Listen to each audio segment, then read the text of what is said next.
तो दोस्तों welcome in discover Rajasthan keep discover keep learn. देखो लास्ट क्लास में हमने राज्यपाल के बारे में अच्छे से जाना था और राज्यपाल के बारे में सारे जो प्रीवियस ईयर क्वेश्चन हमने किए थे और हर अनुच्छेद को समझा था। वैसे ही आज अपने दोस्तों मुख्यमंत्री के बारे में समझेंगे और सारे प्रीवियस ईयर क्वेश्चन है जो आपके हर एग्जाम में, आपका पुलिस कांस्टेबल का एग्जाम हो, हर एग्जाम में दोस्तों यहाँ पे काम आने वाले हैं, भले वो आरपीएससी का हो या अधीनस्थ बोर्ड का एग्जाम हो।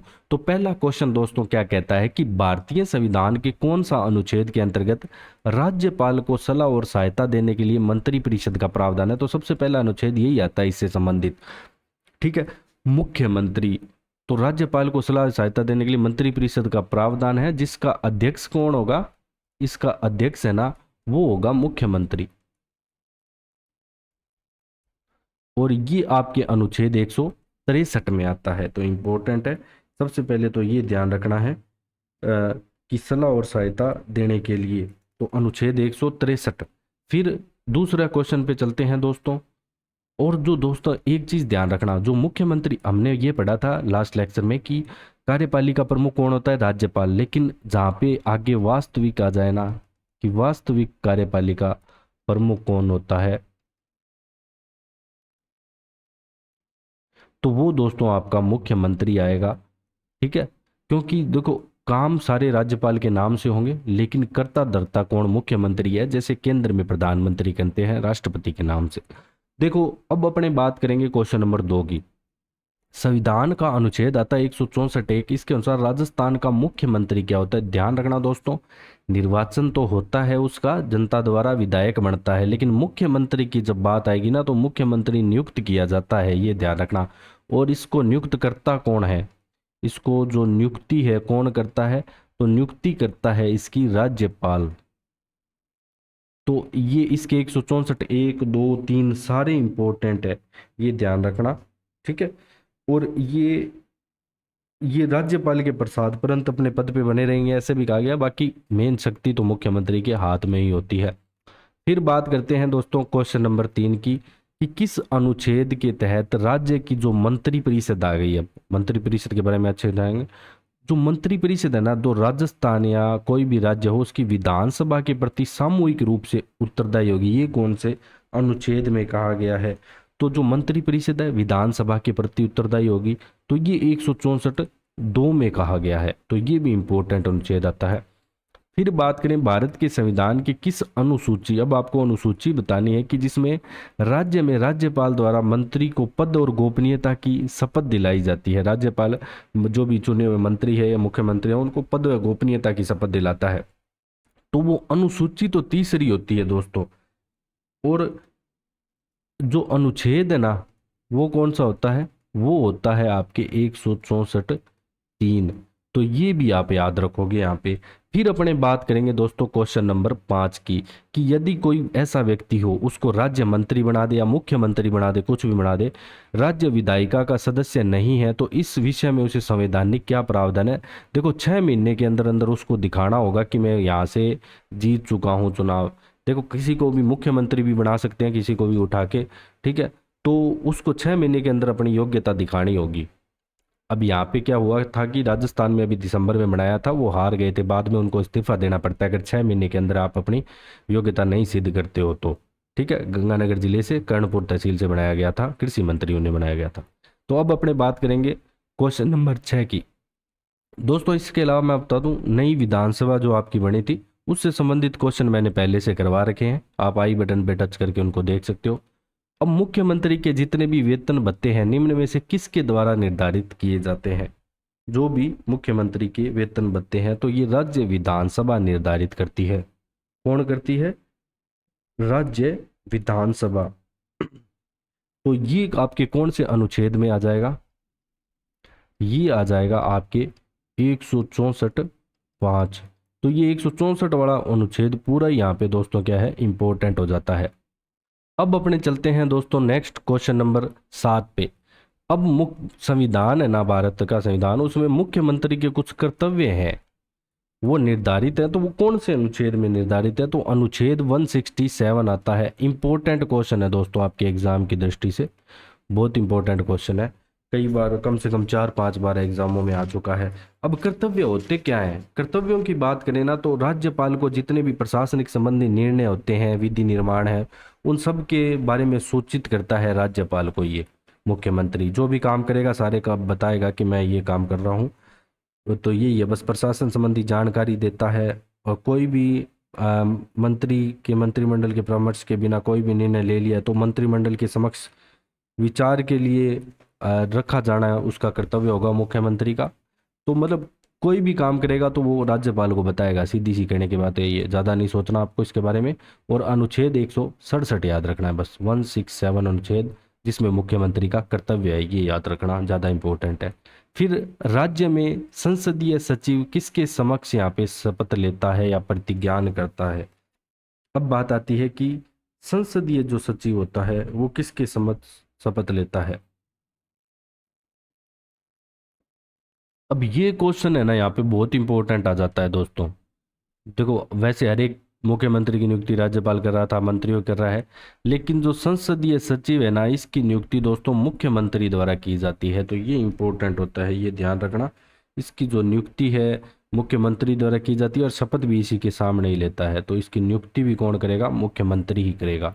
फिर चलते हैं अपने क्वेश्चन नंबर 9 पे कि संविधान के कौन से संविधान संशोधन हुआ था? संविधान संशोधन द्वारा अनुच्छेद 164 एक के बाद एक नया उपबंध 1 ए जोड़ा गया, जो मुख्यमंत्री सहित मंत्रियों की अधिकतम संख्या की सीमा निर्धारित करता है। तो ये कौन से वहाँ संविधान संशोधन था, ये बताना है कि जिसके तहत इस उपबंध को यहाँ पे लाया गया कि जो संख्या होगी ना वो कितनी होगी? 15% से अधिक नहीं होगी कुल विधानसभा सीटों की। और ये ध्यान रखना कि इसमें 15% में मुख्यमंत्री सहित है। तो 91वां संविधान संशोधन था जो 2003 में लाया गया। तो ये दोनों बातें पता होनी चाहिए। जो अधिनियम 2003 में हो था 91वां। अब इसमें क्या होगा? अधिकतम। अब यहाँ पे क्या किया गया कि जो मंत्री परिषद में अधिकतम मंत्रियों की संख्या, ऐसे लिख लो कि मंत्री परिषद में, मंत्री परिषद में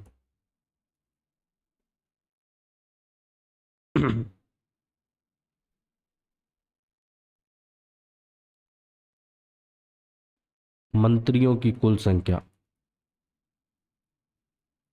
मंत्रियों की कुल संख्या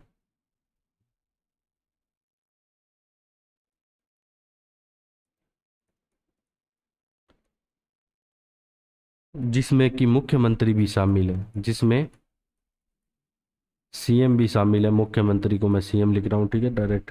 मुख्यमंत्री भी शामिल है। राज्य विधानसभा के जो सदस्य हैं उसके 15% से अधिक नहीं होगी। तो जो मंत्री परिषद होगी ना, इसमें जो भी मंत्री होंगे इनकी कुल संख्या 15% से अधिक नहीं होगी, ये ध्यान रखना। सबसे पहली बात तो ये याद रखना है। और इसमें मुख्यमंत्री, अब राजस्थान में 200 विधानसभा सीटें हैं, तो 200 का 15% कितना हो गया? तो 30 हो गया। मतलब 29+1 भी लिखा आ सकता है। तो ये तो है अधिकतम। अब इसमें मिनिमम भी है एक, कि अधिकतम तो इतनी होगी लेकिन मिनिमम क्या होगी? कम से कम 12 होनी जरूरी है, जिसमें 11+1। अब इसमें कुछ राज्य में अपवाद भी है, जैसे गोवा वगैरह, वहाँ पे 12 से कम भी है, लेकिन अपवाद तो हर जगह होते हैं। तो ये चीज़ें ध्यान रखनी है कि 91वां संविधान संशोधन था 2003 का, 15% अधिकतम सीटें हो सकती है मंत्रियों की, और मंत्रिपरिषद बनेगी इससे, और मिनिमम 12 होगी। आगे भी करेंगे सेम वही बात। राजस्थान में मंत्री परिषद में मुख्यमंत्री सहित विधानसभा में, ठीक है, कुल सदस्य संख्या के अधिक से अधिक कितने प्रतिशत सदस्य हो सकते हैं? तो 15% हो सकते हैं। यही बात अपने पढ़ रहे हैं बार बार। अब आप कमेंट में बताओ कि वर्तमान की जो विधानसभा चल रही है उसमें कितने मंत्री है? राज्य मंत्री परिषद में कम से कम कितने सदस्य होना? तो 12। 12 की जगह 11+1 भी आपके ऑप्शन में लिखा आ सकता है। तो दोनों चीजें आपको ध्यान में रखे हुए चलनी है। फिर बात करते हैं निम्नलिखित में से कौन सा कथन मंत्रिमंडल के बारे में यहाँ पे सत्य है? मंत्रिमंडल का उल्लेख, अब यहाँ पे जो कथन दिए गए हैं अलग अलग, उनमें बताना है। मंत्रिमंडल का उल्लेख संविधान में नहीं है, मंत्रिमंडल में केवल कैबिनेट स्तर के मंत्री व स्वतंत्र प्रभार वाले मंत्री होते हैं। मंत्रिमंडल का आकार मंत्री परिषद से छोटा होता है और दय है सभी कथन सत्य है। तो इसमें दोस्तों जो क्वेश्चन नंबर 12 है, तो मंत्रिमंडल की बात कही गई है, तो इसमें तो सभी कथन इसके सत्य हो जाएंगे, क्योंकि मंत्रिमंडल का संविधान में उल्लेख नहीं है, जबकि मंत्री परिषद का है, ये ध्यान रखना। मंत्री परिषद का उल्लेख संविधान में है। इसके अलावा जो मंत्री परिषद है इसका आकार भी क्या होता है, बड़ा, इसका आकार बड़ा होता है। और उसमें क्या है कि केवल कैबिनेट स्तर व स्वतंत्र प्रभार वाले मंत्री इसमें आते हैं, जबकि इस मंत्री परिषद में क्या है कि सभी प्रकार के मंत्री आ जाते हैं, और मंत्री मंडल के सभी सदस्य मंत्री परिषद का हिस्सा रहते हैं, ये भी होता है। ठीक है, तो मंत्रिमंडल और मंत्री परिषद दोनों में डिफरेंस आपको पता होना चाहिए। राजस्थान राज्य जो विधानसभा है उसका पहली बार चुनाव कब हुआ, अब ये आपको बताना है कि पहली बार चुनाव कब हुआ राजस्थान राज्य विधानसभा का, 1953, 1952, 54 या 55। तो राजस्थान में दोस्तों जो प्रथम निर्वाचित लोकतांत्रिक सरकार है 1952 में बनती है, 3 मार्च 1952 को। और ये भी क्या है कि 31 अक्टूबर 1952 को यहाँ पे अपना त्याग पत्र दे देती है। तो सबसे पहले जो पालीवाल है, टीकाराम पालीवाल यहाँ पे मुख्यमंत्री बनते हैं। तो जो सीएम बनता है वो कौन बनता है, टीकाराम पालीवाल, टीकाराम पालीवाल। जब भी आपसे पूछे प्रथम निर्वाचित लोकतांत्रिक, निर्वाचित, ठीक है, लोकतांत्रिक सरकार। फिर बात करें राजस्थान विधानसभा के लिए प्रथम आम चुनाव में कांग्रेस के बाद जिस राजनीतिक दल को द्वितीय सर्वाधिक स्थान यहाँ पे प्राप्त हुए, मतलब ज़्यादा सीटें दूसरे नंबर पे जो रही, वो कौन सी पार्टी थी, तो वो पार्टी आती है दोस्तों राम राज्य परिषद। कौन सी, राम राज्य परिषद। ये आरएएस में आपके क्वेश्चन आ चुका है, इंपॉर्टेंट है क्वेश्चन, ठीक है, ये भी आपसे पूछा जा सकता है एग्जाम में। फिर बात करते हैं अपने क्वेश्चन नंबर 15 की कि किस विधानसभा चुनाव में राजस्थान विधानसभा की सदस्य संख्या 184 से 200, सीटों की संख्या 184 से 200 कर दी गई। कौन सी विधानसभा में की गई, तो छठी विधान, ठीक है, ये की गई आपके 1977 में। और 1952 में कितनी सीटें थी अगर आपसे पूछ ले, तो 160 सीटें थी। तो ये भी इंपॉर्टेंट हो जाता है क्वेश्चन, ठीक है, कैसे कैसे सीटें बढ़ी है 200 तक। अब वर्तमान में 200 है, हो सकता है आगे यहाँ पे और बढ़ जाए, तो इसको भी अपने को ध्यान रखना है। फिर अपने चलते हैं दोस्तों क्वेश्चन नंबर 16 पे कि भारत के राष्ट्रपति के चुनाव में एक विधायक के मत का मूल्य। अब जो भी राष्ट्रपति का चुनाव होता है सभी को पता है दोस्तों अप्रत्यक्ष रूप से होता है। अब इसमें यहाँ पे क्या है कि जो चुनाव करेंगे वो जो जनसंख्या होती है उसके बेस पे ना हर एक विधायक का है ना मत का मूल्य निकाला गया है। तो उस मत का मूल्य राजस्थान के लिए कितना है, तो राजस्थान के लिए 129 आ जाता है अभी वर्तमान में, तो अभी तक कोई चेंज नहीं आया इसमें। राजस्थान की प्रथम महिला विधायक कौन आती है दोस्तों, राजस्थान की प्रथम महिला विधायक आती है यशोदा देवी, ठीक है। उपचुनाव में बनी थी, 1953 में उपचुनाव हुआ था, तो इसमें ये प्रथम महिला विधायक बनी थी और सीट थी इनकी बांसवाड़ा की, बांसवाड़ा का जो उपचुनाव हुआ था वहां से ये बनी थी। फिर बात करते हैं दोस्तों नेक्स्ट क्वेश्चन की, क्वेश्चन नंबर 18 राजस्थान विधानसभा की प्रथम महिला अध्यक्ष। पहले मैंने क्या बताया, प्रथम महिला विधायक, प्रथम महिला अध्यक्ष पूछ ले तो सुमित्रा सिंह का नाम आता है, तो ये भी इंपॉर्टेंट क्वेश्चन है दोस्तों। तो प्रथम महिला अध्यक्ष आती है सुमित्रा सिंह। फिर अपने चलते हैं क्वेश्चन नंबर 19 राजस्थान की प्रथम महिला कौन है जिन्हें राजस्थान के मंत्रिमंडल में भी यहाँ पे स्थान मिला था, तो ये आ जाती है दोस्तों कमला बेनीवाल, जो राजस्थान की उप मुख्यमंत्री भी रह चुकी हैं। तो ये ध्यान रखना कमला बेनीवाल इंपॉर्टेंट है यहाँ पे। राजस्थान का वह राजनीतिक नेता जो 1952 से लेकर है ना मृत्यु पर्यंत विधानसभा का सदस्य रहा। तो ऐसा नेता दोस्तों हरिदेव जोशी आता है, जो कि मृत्यु पर्यंत मतलब 10वीं विधानसभा तक रहा था। विधानसभा का सदस्य है हरिदेव जोशी, मोस्ट इंपॉर्टेंट है। फिर बात करेंगे निम्न में से किस विधायी सदन को समाप्त किया जा सकता है। अब यहाँ पे आपके बात करें तो विधानसभा को नहीं किया जा सकता, लेकिन विधान परिषद को यहाँ पे समाप्त किया जा सकता है। राजस्थान में विधान परिषद नहीं है। अगर राजस्थान में विधान परिषद आती है तो यहाँ पे लगभग 66 सीटें, यहाँ पे 66 सीटें रहने वाली है। अब अपने बात करेंगे क्वेश्चन नंबर 22 की, कि भारत का संविधान का अनुच्छेद 368(2) के उपबंधों के तहत यदि कोई विधेयक भारत की संसद द्वारा पारित होने के पश्चात राजस्थान विधानसभा के पास संकल्प द्वारा अनुसमर्थन के लिए आता है, ठीक है, संसद द्वारा पास हो गया और विधानसभा में आ रहा है समर्थन के लिए, तो क्या क्या ऑप्शन होंगे। विधानसभा संकल्प पारित करती है, अस्वीकार करती है, ऐसे संकल्प में कोई संशोधन प्रस्तावित नहीं किया जा सकता, इनमें से बताना है आपको। तो ये तीनों काम कर सकती है। ऐसे संकल्प में कोई तो संशोधन प्रस्तावित नहीं किया जा सकता, अस्वीकार कर सकती है और उसे पारित भी कर सकती है। तो ये तीनों के तीनों स्टेटमेंट यहाँ पे सही है। फिर बात करें राजस्थान में सर्वाधिक लंबी अवधि तक रहने वाले उप मुख्यमंत्री बताने हैं। मुख्यमंत्री तो सभी को पता होगा, तो सबसे लंबी अवधि तक रहने वाले मुख्यमंत्री, तो वो तो आते हैं मोहनलाल सुखाड़िया। मोहनलाल सुखाड़िया। अब यहाँ पे आपको बताने हैं लंबी अवधि वाले उप मुख्यमंत्री कौन आते हैं, तो हरिशंकर भाभड़ा का नाम आता है दोस्तों, ठीक है। तो जो हरिशंकर भाभड़ा है यहाँ पे 4 वर्ष 11 माह 18 दिन रहते हैं, ठीक है। इतना नहीं याद रखना आपको, बस इतना, सबसे लंबी अवधि तक रहने वाले उप मुख्यमंत्री हरिशंकर भाभड़ा। सबसे पहले अगर पूछ ले राजस्थान के पहले उप मुख्यमंत्री, तो ये भी इंपॉर्टेंट है, राजस्थान के पहले उप मुख्यमंत्री, तो वो आते हैं आपके टीकाराम पालीवाल। इसके अलावा अगर बात करें वर्तमान की, तो 2 उप मुख्यमंत्री दोस्तों वर्तमान में बनाए गए हैं। एक तो दिया कुमारी का नाम आता है, एक प्रेमचंद बैरवा।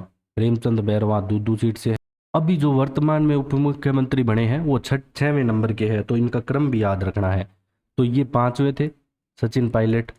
अब जो है 6वें नंबर पे जो बने हैं, ये 2 बने हैं। एक तो नाम आता है दोस्तों यहाँ पे दिया कुमारी का, दिया कुमारी। एक नाम आता है प्रेमचंद बैरवा, प्रेमचंद चंद्र बैरवा,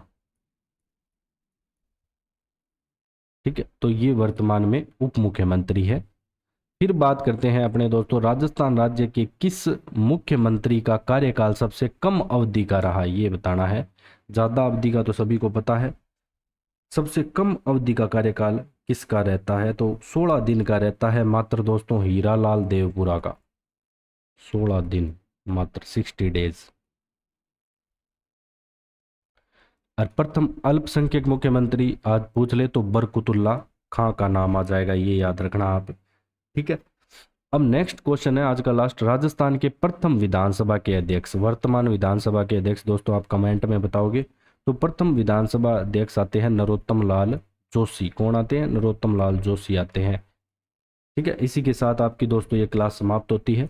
बाकी दोस्तों जो वर्तमान की विधानसभा चल रही है इसके क्वेश्चन भी बहुत ज़्यादा इंपॉर्टेंट है, तो उस क्लास को आप ज़रूर देखना, वो मैं आपको आई बटन पे टच करोगे तो वहाँ पे दिख जाएगी। अगर आपको हमारा कंटेंट अच्छा लगा हो तो ज़्यादा से ज़्यादा शेयर करें, सब्सक्राइब करें। Thanks for joining discover Rajasthan.